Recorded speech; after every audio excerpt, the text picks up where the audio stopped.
प्राध्यापक संभाजीराव कदम, महाविद्यालय देऊर, तालुका कोरेगा, जिल्हा सातारा, मराठी विभाग, निर्मिती डॉक्टर चंद्रशेखर भारती। नमस्कार मित्रांनो, तुम्ही ऐकलं नसेलच, संत तुकारामांचे अभंग हे आध्यात्मिक ज्ञानाचा खरा खजिना आहेत। पण कधी कन्या सासूरसी जाई हा अभंग तुम्ही बारकाईने ऐकलाय का? संत तुकाराम हे भक्ती चळवळीतील एक थोर संत होते, जे त्यांच्या गाढ आध्यात्मिक आणि चिंतनशील अभंगांसाठी ओळखले जातात।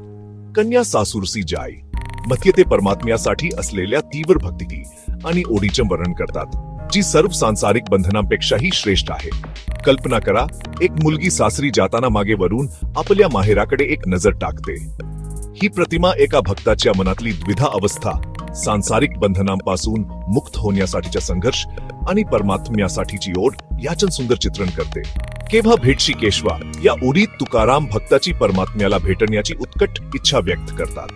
पण चुकलिया मायेबाल ही ओढ दाखवते की सांसारिक मोहमाया सोडण किती कठीण आहे।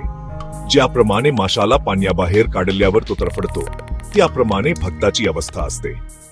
या अभंगाच्या माध्यमातून तुकाराम साधकांना सांसारिक बंधनांचा त्याग करून आध्यात्मिक मुक्ती मिळवण्याचा सल्ला देतात, जरी सांसारिक संबंधांचे आकर्षण खूप प्रबळ असलं तरी।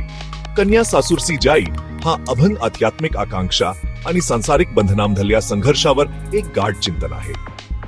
तो आपल्याला आठवण करून देतो की परमात्म्याशी एकरूप होण्याचा मार्ग आव्हानांनी भरलेला असला तरी परमात्म्यासाठीची भक्ती आणि प्रेमचष आपल्याला खरा आनंद आणि समाधान देतात।